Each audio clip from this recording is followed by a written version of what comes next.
They called me after and said, "Oh, by the way, the party's just for immediate family.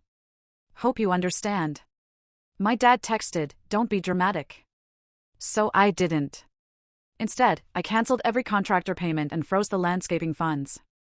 By the next day, I had 39 missed calls and my mom banging on my door, yelling my name. I let her scream, then finally opened the door. I had just covered $10,200 for my parents' backyard remodel. But my aunt. Okay, let me tell you something that still makes my blood boil, even now. I shelled out over $10,000 to turn my parents' neglected backyard into a dream oasis, a place for family celebrations, only to find out I wasn't even invited to the first party they planned there. Can you imagine that gut-wrenching punch to the gut? For years, my name is Brooke, and I'm 28 now, working as a financial analyst in Boston. I've always been the responsible one in my family, the achiever. Growing up, my bedroom walls were practically wallpapered with honor roll certificates. I worked my tail off through high school, juggling part-time jobs and late-night study sessions, all to earn a full scholarship to Boston University. My parents, Thomas and Margaret, were proud, but honestly, it felt more like an expectation than a surprise. The financial dynamic with my parents shifted the moment I landed my first real job at 22. Even though I was just starting out, barely making enough to cover my own bills, they started seeing me as, well, a resource. It began subtly, helping with a water heater, chipping in for property taxes, covering an insurance deductible when my dad needed unexpected surgery. I never complained. They raised me, and this was how I showed my gratitude. But those small requests slowly morphed into a pattern. I covered my younger brother Ryan's college expenses, then gave them the down payment for a new car when theirs broke down. Each time, the appreciation seemed to dwindle, turning from heartfelt thanks into casual acknowledgement, and eventually, just a silent expectation. Our family home in Lexington, Massachusetts, means everything to them. It's a modest colonial with faded blue siding, and honestly, my dad's always been too frugal to properly update it. But it's where holidays happened, where memories were made. And the backyard? That was my mother's unrealized dream, a patch of patchy grass and my dad's rusty old grill. My brother, Ryan, 3 years my junior, was always the clear favorite. Nobody would ever admit it, of course, but it was obvious. He's more outgoing, more relaxed, less concerned with all the achievement stuff, just focused on living his life. Now, he's a high school gym teacher, happily married with a baby on the way, and my parents adore him. They give him a pass on financial contributions because he's starting a family. My Aunt Diana, my mom's younger sister, lives nearby and is practically my mother's clone. She always reinforced my role, saying things like, "Your parents are so lucky to have you," while simultaneously reminding me of all their sacrifices for my success. Despite my professional success, I'd worked my way up to senior financial analyst and just gotten a big promotion, bought a comfy condo in Cambridge, invested wisely. I still, deep down, craved my parents' approval. I measured my worth, at least partially, through their validation. This promotion finally gave me some financial breathing room. I'd been planning a trip to Europe, my first real vacation in years. But then, one Sunday dinner, my mom brought up the backyard, showing me Pinterest boards full of string lights and stone patios. I saw it as a chance to do something truly special, something they wouldn't just take but genuinely cherish. "Mom, what if I helped you with this?" I suggested, seeing her eyes light up. "I got that promotion, and I'd love to put some of it toward making this happen for you and Dad." Little did I know, that simple offer would lead to one of the most painful lessons of my entire adult life. The conversation that Sunday started so innocently. Mom made her famous pot roast, and as we finished, she pulled out her tablet. "Wouldn't it be wonderful to have a proper space for entertaining?" she sighed, scrolling through images of elegant outdoor living areas. "Your father and I aren't getting any younger. I'd love to host the family more often." Dad, ever the pragmatist, chimed in, "Dreams are nice, Maggie, but we're on a fixed income now. Those fancy setups cost a fortune." The disappointment on my mother's face was palpable. She rarely asked for anything for herself, and this backyard had been her unfulfilled dream for decades. "What if we made it happen?" I asked. I could help with the costs. My promotion came with a substantial raise. The transformation in their expressions was immediate. Mom's eyes widened, Dad's financial concerns melted away. Within minutes, they were discussing stone patios, pergolas, even an outdoor kitchen. "We could host the family reunion this summer," Mom exclaimed. Everyone could see the house looking its best. Dad was already talking logistics, we'd need to start right away to finish by July. The family anniversary party would be the perfect debut. I left that evening with a warm, hopeful feeling. Finally, I was doing something meaningful, something they couldn't just dismiss or take for granted. This wasn't just a bill paid, this was a dream fulfilled. The planning process began in earnest. I took a day off work, accompanying them to landscaping companies. Mom wanted natural stone, Dad insisted on quality, and I urged them to choose what they truly wanted, not just the cheap option. Get what you love, I told them. This is your dream space. We settled on evergreen landscaping, and the quote for a beautiful patio, pergola, built-in seating, lighting, and a small outdoor kitchen came in at $8,400. I met with John, the project manager, signed the contracts, and agreed to make the payments. It was set for a mid-June completion, perfect for the July celebration. As the project progressed, so did my parents' excitement and their demands. Mom upgraded the lighting, Dad wanted a premium grill. Each change added to the budget, but I approved them all. Seeing them so engaged and happy was worth every dollar. This coincided perfectly with the planning for my grandparents' 50th wedding anniversary celebration, a big family reunion held every 5 years. My parents had volunteered to host, making it the perfect showcase for the new backyard. I visited weekly, often bringing lunch for the workers, watching the space transform. My excitement grew. I imagined relatives praising the beautiful space, and my parents finally acknowledging my contribution, not just as their financial aid, but as a valued, generous daughter. But even then, I started noticing things. Aunt Diana would sometimes be there, whispering with Mom about party plans. They'd quickly change the subject when I approached. My questions about the party details were met with vague answers, still figuring things out. Nothing's finalized yet. I brushed it off. I was working 60-hour weeks, they were probably just trying not to burden me with planning. I couldn't have been more wrong. As May turned to June, the backyard became a magazine-worthy oasis. I took such pride in seeing my financial contribution create something so beautiful and lasting. John, the project manager, even remarked, "Your parents must be thrilled. Not many children invest this much." I beamed. They've done so much for me. It's nice to give something back. The anniversary celebration was a constant topic at Sunday dinners. Mom would mention calls with relatives, cousin Jessica is coming all the way from Arizona. But whenever I asked about specific plans or how I could help, the answers became increasingly evasive. "Don't worry about those details," Mom would say. "You're doing enough with the backyard." One Sunday, Ryan and his wife Melissa were there, and they quickly changed the subject when I entered the kitchen. "What about seating arrangements?" I asked casually, having caught the tail end of their conversation. "Oh, nothing important," Mom replied. Later, I pulled Ryan aside. "Is everything okay? I feel like I'm being left out of the party planning." He looked uncomfortable, avoiding my eyes. "I'm sure they're just trying not to stress you out." But the pattern continued. Hushed phone conversations, closed planning notebooks, my mother and Aunt Diana exchanging glances. Meanwhile, the project costs kept climbing. From $8,400, it hit over $9,000 with upgrades. Then Mom wanted more landscaping, pushing it to $9,800. I approved it all. My workload was insane, 14-hour days were normal, yet I still made time for the renovation. One evening, utterly exhausted, I got a text from Mom, specialty outdoor furniture, nearly $1,000 more. It would complete the space perfectly, she wrote. I hesitated, thinking of my postponed European vacation. But then I imagined their happiness. "Go ahead and order it," I texted back. "I want everything to be exactly as you've imagined." The total hit $10,200. I told myself it was worth it for the recognition, the appreciation. In retrospect, the signs were all there, the hushed conversations, the evasive answers, Ryan's discomfort. But I was too busy, too hopeful, too desperate to finally earn their genuine appreciation to see what was happening right in front of me. The final payment was made in mid-June. The transformation was remarkable. "It's perfect," Mom said, tears in her eyes. "Better than I ever imagined." Dad, not usually emotional, put his arm around me. "You did good, Brooke. Really good." In that moment, I truly felt that everything, the money, the time, the effort, had been worthwhile. I was completely unprepared for what would happen next. The betrayal hit me 2 days later, on a Saturday morning. I was enjoying a rare leisurely breakfast when my phone rang.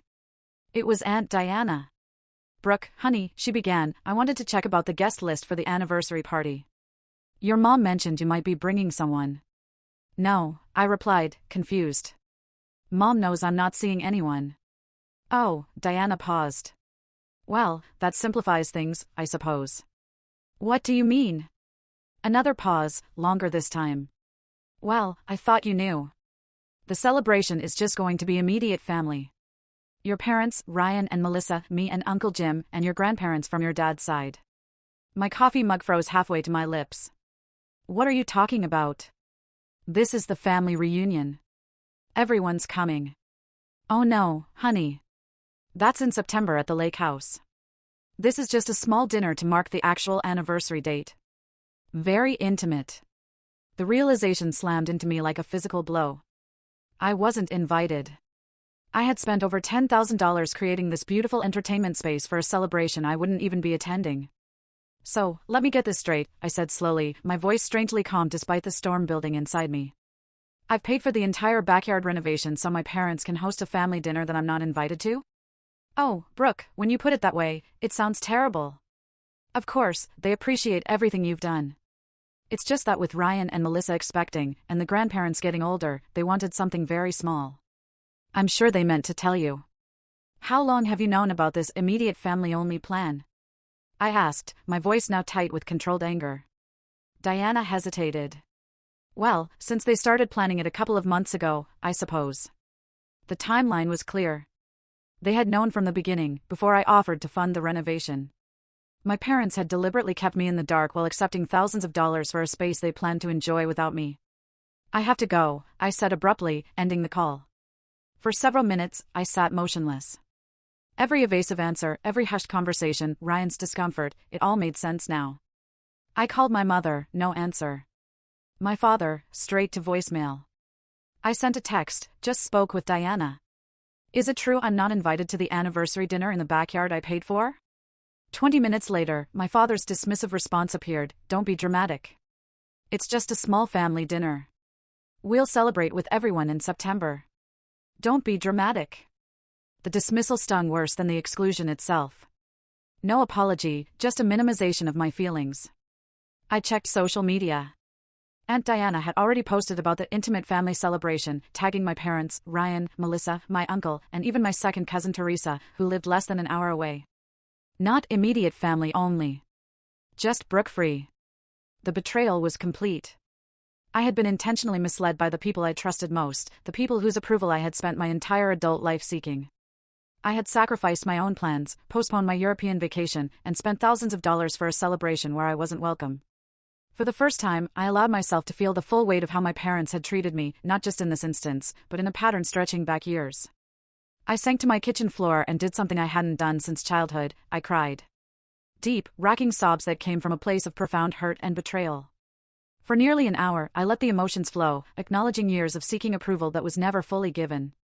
When the tears finally subsided, something else emerged, a quiet, steady resolve.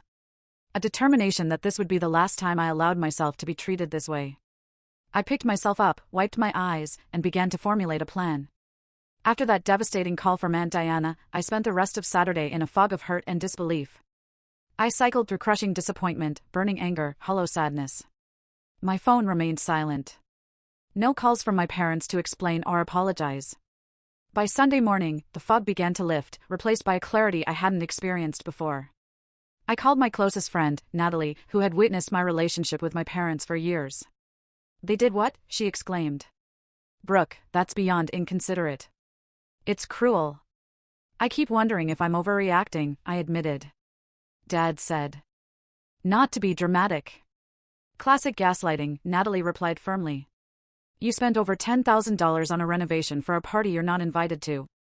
That's not being dramatic. That's having a normal human reaction to being used. Hearing someone else frame it so bluntly helps solidify my thoughts.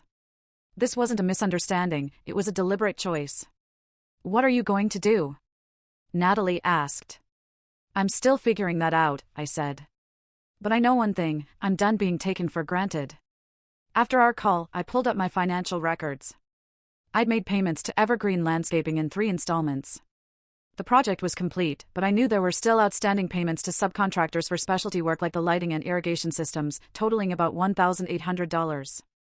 I also had a prepaid maintenance agreement, $1,200 held in an escrow account with Evergreen for ongoing landscaping care. Then I researched my legal position. I had signed all the contracts as the financially responsible party. While the work was on their property, I was legally entitled to modify or cancel any outstanding financial arrangements. The decision crystallized in my mind. I would not allow this pattern to continue. For years, I had given without boundaries. This time would be different. I drafted a careful email to John at Evergreen. Due to unforeseen circumstances, I need to discuss modifications to our payment arrangements for the Harrison project. Please call me at your earliest convenience regarding the outstanding subcontractor payments and the maintenance fund. Then I sat back, considering the fallout. My parents would be furious. Family relationships might be permanently altered. But for the first time, I found myself prioritizing my own emotional well-being over my parents' expectations. John called within the hour. "Is there a problem with the work, Brooke?" he asked, concerned. I thought everyone was pleased. "The work is perfect," I assured him. "This is a personal matter. I need to know what payments are still pending and whether they can be cancelled." John explained that the final electrical and irrigation payments, about $1,800, were scheduled for Monday. The $1,200 maintenance fund was untouched. "I need to cancel those pending payments and freeze the maintenance fund," I said, my voice steady. "Can that be arranged?" After some discussion, John reluctantly agreed. I promised written confirmation immediately. "The maintenance fund can be frozen, no problem," he added. "Those services haven't started yet." I thanked him and hung up. Within minutes, I had drafted and sent the official request. A total of $3,000 would not be released. Next, I composed a brief, factual text to my parents. "I've cancelled the remaining contractor payments and frozen the maintenance fund for the backyard. Since I'm not considered immediate family for the celebration, I no longer wish to financially contribute to it. We should talk when you're ready to have an honest conversation." My finger hovered over the send button. This would cross a line that couldn't be uncrossed. For a moment, I considered backing down, following the familiar pattern of putting my feelings aside to maintain peace. Then, I remembered my father's dismissive text, "Don't be dramatic." I pressed send. Setting the phone down, I felt a strange mixture of anxiety and liberation. For perhaps the first time in my adult life, I had established a clear boundary. I had prioritized my own emotional health over their expectations. It was both terrifying and exhilarating. I spent the rest of Sunday mentally preparing for the confrontation. I made notes about the patterns I'd observed for years, rehearsed calm responses to the emotional manipulation I anticipated. Most importantly, I clarified what I needed going forward: acknowledgement of my feelings, respect for my boundaries, and a relationship based on mutual consideration rather than expectation and obligation. When no response came from my parents that evening, I resigned myself to a longer standoff. By Monday morning, I was prepared for work, determined to focus on a major client presentation. As I left my condo, I had no idea that by the time I returned that evening, everything would have changed irrevocably. Monday passed in a blur of client meetings. I'd silenced my personal phone, focusing on work as a welcome distraction. It wasn't until 6:45 p.m., gathering my things to leave the office, that I finally checked my messages. The screen displayed 39 missed calls, 15 from my mother, 12 from my father, 7 from Aunt Diana, 3 from Ryan, 2 from my uncle. Voicemail boxes were full.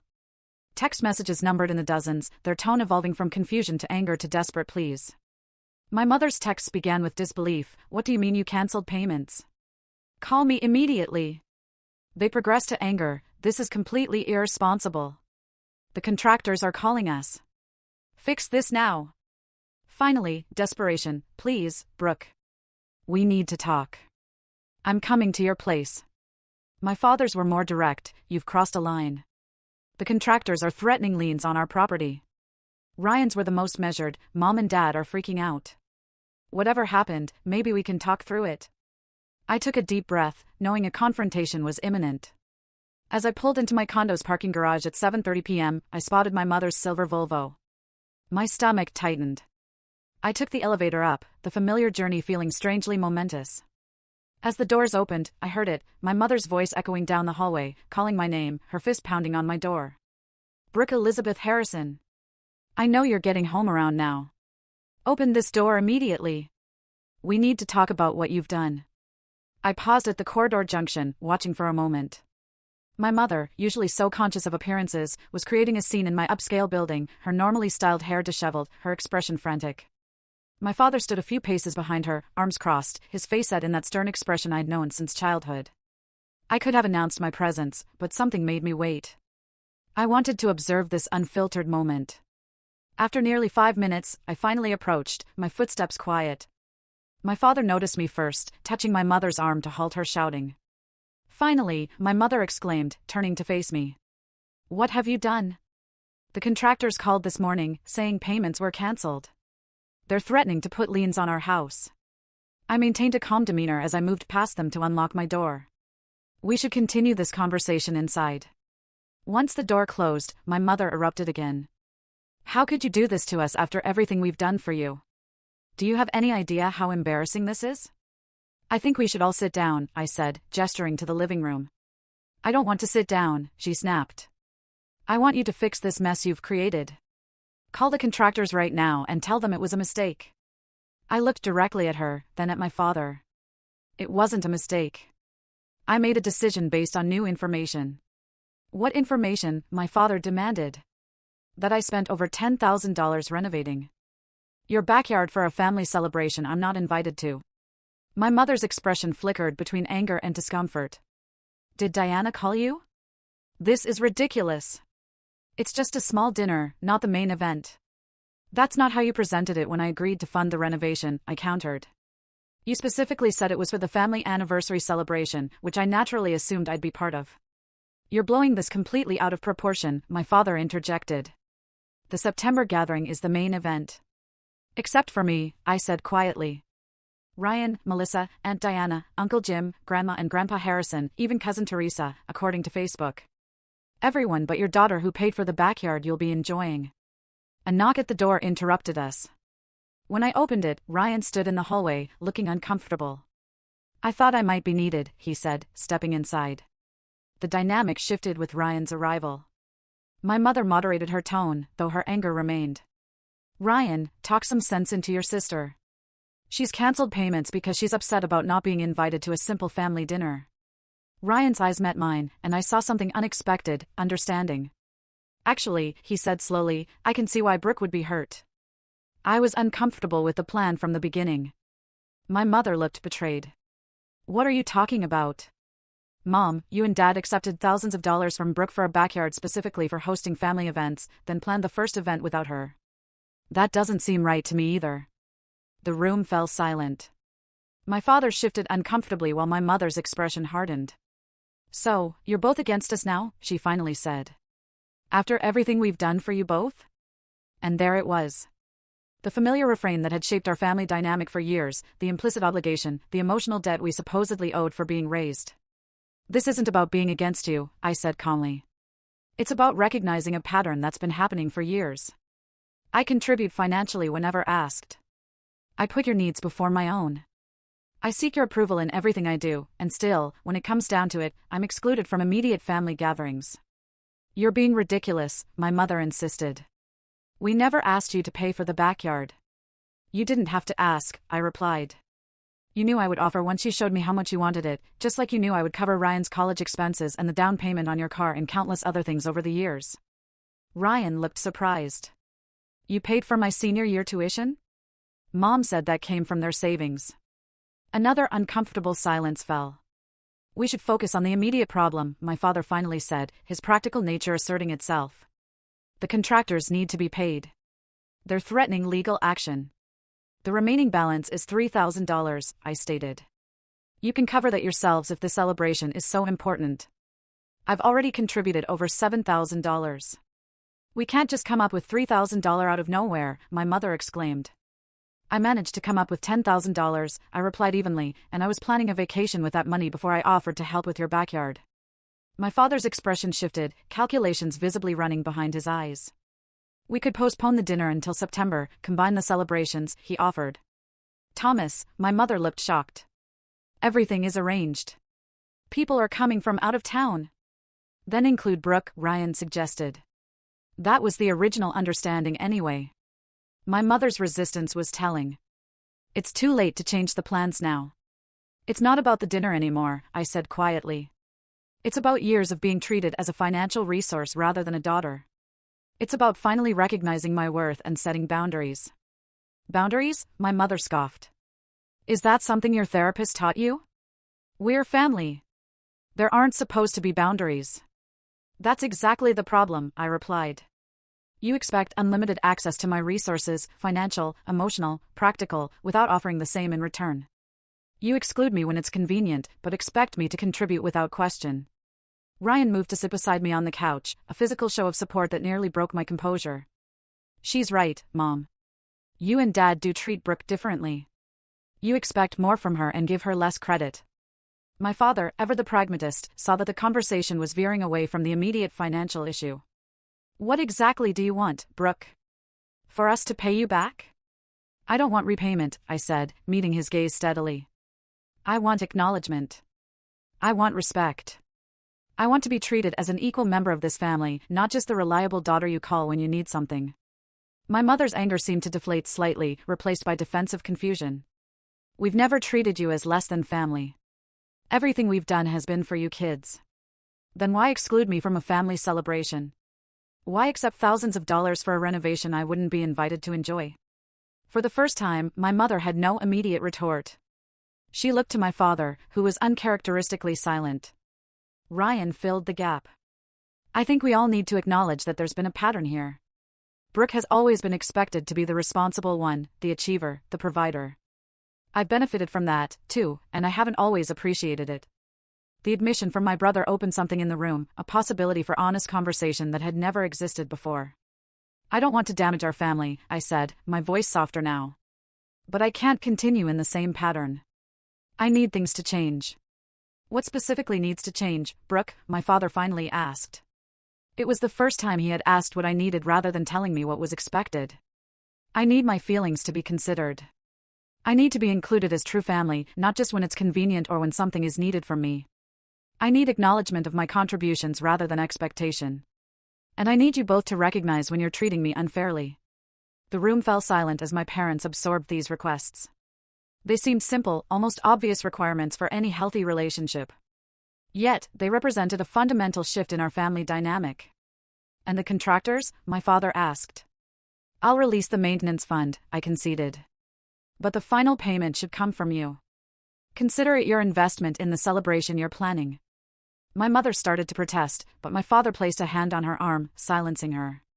That seems fair, he said, surprising everyone. We should have been transparent about the celebration plans from the beginning. It wasn't a full acknowledgement of the larger pattern, but it was a start. Perhaps the first time my father had conceded any wrongdoing in my adult life. As the confrontation wound down, tentative plans were made. My parents would cover the remaining contractor payments.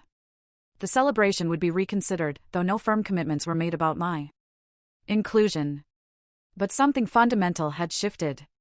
For the first time, I had stood my ground without backing down, and my family had been forced to listen. As they prepared to leave, Ryan hugged me tightly. I'm proud of you, he whispered. This has been a long time coming.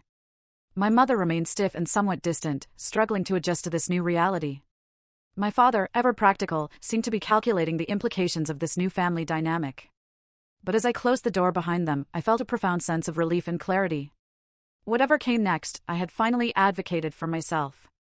I had named the pattern that had shaped our relationships for years, and I had taken the first step toward building something healthier. The confrontation had been painful, but necessary. Now, the real work of reshaping our family relationships could begin. The days following that confrontation were eerily quiet. No calls from my mother, no practical check-ins from my father. The silence was both unsettling and liberating, a strange new territory in our family landscape. I released the maintenance fund as promised, emailing John at Evergreen Landscaping with the authorization. The family situation is being resolved, I wrote, thanking him for his patience. His reply was professional but warm, expressing hope that everything would work out. 3 days of silence stretched into a week. I focused on work, pouring my energy into finalizing that major client presentation. My team's proposal was accepted, bringing a significant new account to our firm and earning me recognition from senior management. In the past, I would have immediately called my parents with the news. This time, I celebrated with colleagues instead, enjoying dinner at an upscale restaurant where we toasted success without family complications. The first contact came unexpectedly from Ryan, who invited me to lunch the following Saturday. We met at a quiet cafe. How are you holding up? He asked. Better than expected, I admitted. It's strange not having the usual family check-ins, but also peaceful. Ryan nodded. They're struggling with it. Mom especially. I don't think she's ever had to consider your perspective before. Have they said anything about the celebration? That's partly why I wanted to meet, Ryan said, looking uncomfortable. They've postponed it.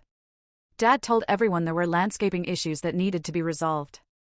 I couldn't help but laugh at the irony. Well, he's not wrong. Listen, Brooke, Ryan leaned forward, his expression serious. I need to apologize for my part in all this. I've known for years that they treat us differently, and I've benefited from it without ever acknowledging it.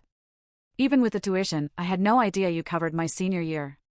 His sincerity touched me. You were just filling the role assigned to you, same as I was. Maybe. But I could have spoken up sooner. I'm sorry it took this blow up for me to support you. This unexpected alliance with my brother felt like the first positive outcome of the confrontation. A relationship based on mutual understanding rather than prescribed family roles. We talked for nearly 2 hours, comparing experiences growing up.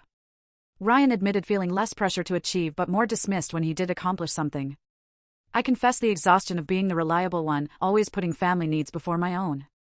They're not bad people, Ryan concluded, just set in patterns they've never had to examine. I know, I agreed. I don't want to lose my relationship with them. I just need it to be healthier. The first direct contact from my parents came the following day, a text from my father asking if we could meet at their house to discuss things calmly. I agreed, suggesting Sunday afternoon. Driving to my parents' home felt like visiting a familiar place that had somehow been fundamentally altered. The house looked the same, but my relationship to it had changed. My father answered the door, his greeting awkwardly formal. Brooke, thanks for coming. He led me through to the kitchen, where my mother sat at the table, her posture stiff, eyes revealing evidence of recent tears. An uncomfortable silence settled. Through the window, I could see the newly renovated backyard, beautiful, complete, and the source of our current estrangement. My father finally broke the silence. We've been doing some thinking since our discussion at your place. I waited, allowing him to continue without jumping in to ease the discomfort, as I normally would have. I want to apologize, he said, the words clearly difficult for him. Not including you in the celebration while accepting your financial contribution was wrong. I should have seen that. The directness of his apology surprised me. My father rarely admitted error. Your mother and I have talked at length about the patterns you mentioned. I can't say we agree with everything you said, but we recognize that we've perhaps taken your generosity for granted. My mother remained silent, her eyes fixed on her clasped hands. Mom, I prompted gently. She looked up, her expression a mixture of hurt and confusion. I don't understand why you're so angry. Everything we've ever done was for you and Ryan. We never asked you to give us money. You didn't have to ask directly, I explained. The expectation was clear, and I wanted to help. That's not the issue. The issue is being treated as a resource rather than a daughter. Being excluded from a family event after contributing so much to make it possible. We didn't mean to hurt you, she insisted. I believe that, I acknowledged. But impact matters more than intention. And the impact was hurtful. Another silence fell, less tense than before. We've postponed the celebration, my father said eventually. We're planning to combine it with a September gathering. Everyone will be there, including you, of course. It was a practical solution, typical of my father, addressing the immediate issue. I appreciate that, I said. But this isn't just about one event. It's about our relationship moving forward. What do you want from us, Brooke? My mother asked, an edge of frustration in her voice. I want what everyone wants from family: love, respect, consideration. I want my contributions to be appreciated rather than expected. I want to be included rather than taken for granted. My father nodded slowly. Those seem like reasonable requests. My mother's resistance was softening, though not entirely gone. I still think you overreacted with the contractors.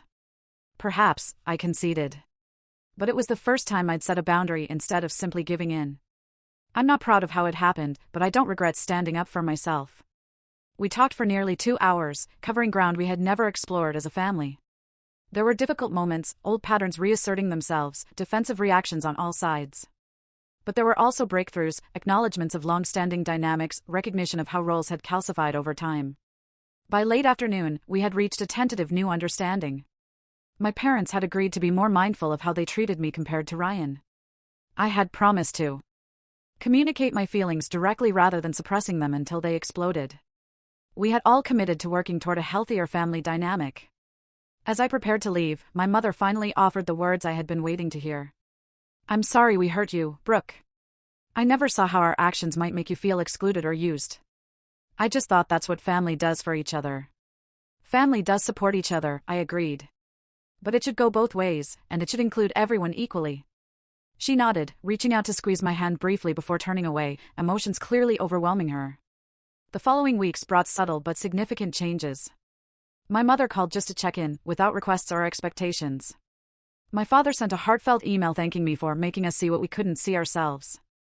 Ryan and I spoke more frequently, our relationship evolving beyond prescribed family roles. The September celebration, when it finally occurred, was genuinely inclusive. My contribution to the backyard was acknowledged publicly by my father, who raised a toast to Brooke's generosity and vision in creating this beautiful space for our family. My mother had included me in the planning process, seeking my input. Most importantly, I attended as a valued family member, not merely the reliable daughter who had funded the venue. The physical space that had been the catalyst for our conflict became the setting for a new beginning. In the months that followed, our family relationships continued to evolve. There were occasional slips into old patterns, requiring gentle reminders and course corrections. But the fundamental dynamic had shifted. I had established boundaries that were increasingly respected. My parents had begun to see me as an adult with legitimate needs and feelings, rather than simply a resource to be called upon. For my part, I learned that standing up for myself didn't have to mean cutting ties or creating permanent rifts. It meant having difficult conversations, weathering uncomfortable emotions, and committing to building healthier relationships on the other side. The European vacation I had postponed finally happened the following spring. A gift to myself for having the courage to change long-standing family patterns. From a cafe in Paris, I sent my parents a postcard with a simple message: "Thank you for learning and growing with me. Love, Brooke." The journey wasn't over. Family dynamics built over decades don't transform overnight, but we had taken the crucial first steps towards something healthier, more balanced, and ultimately, more loving. As I reflect on this experience, I realize that sometimes the most profound gifts we can give ourselves are boundaries, self-respect, and the courage to disrupt unhealthy patterns, even when it's incredibly uncomfortable. True family, I learned, means mutual respect, consideration, and love, not one-sided giving or being taken for granted. Have you ever had to establish boundaries with family members who took you for granted? How did you handle it, and what was the outcome? Share your experiences in the comments below.